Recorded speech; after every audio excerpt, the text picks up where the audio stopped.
Ito na po next. ang I saw the signs. Nagulat ako ron, Ako rin eh. Alright, nagulat ka ba ron? Today's edition, Tita D, what is? Animals and food with photos from our Afternoon Delight viewers. Silipin nga natin. Animals and food? Oo, ito galing kay Rainier Sagin. Ano yan? Ay, ano to? Makalapit nga. Walang caption, Ah, hipon! Ha? Oo. Hipon, Yung langgam, tapos... inakyat nila. Yung mga antik daw ba yan? Ah, lalaki nga, no? Inakyat. Oh my Inakyat sa God. parang poste. Grabe talaga yung mga langgam, ano? Oo.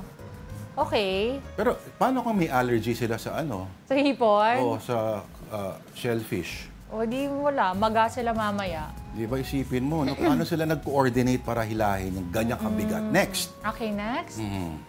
Ito galing kay Muggsy Alcantara. Ang caption, hanggang paglaki mo na yan. Oo nga naman. Oo Diba? nga. Uy, pero wag niyo bibigyan ng buto yung mga aw-aw, ha? O kasi minsan, pagkagat, lalo na yung mga chicken thigh. Ayun, oo. May matulis kasi yun. Minsan hindi nila nadadigest.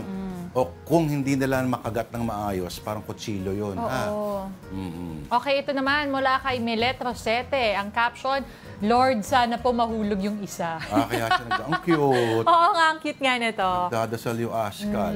Pork chop ba yan? Oo, no? Parang ano, Baka simula pa lang, mamaya pa yan. May style dyan, aw-aw, ha? Kunyari, lusubin mo, tamaan mo yung poste para pag nahulog, sa'yo na yon. Bawal Ayun ang kasi hugasan. Hindi na mahugasan yung Ayun na nga. sigarilyas na yun. Ingat ka lang sa uling. Style dyan, hindi pa wala pang baga, patumbahin mo na. Ayun naman pala. Okay. Tinuruan yung aso, eh. Kung may nakita po kayong ganyan, please send them to us at afternoondelighton@gmail.com.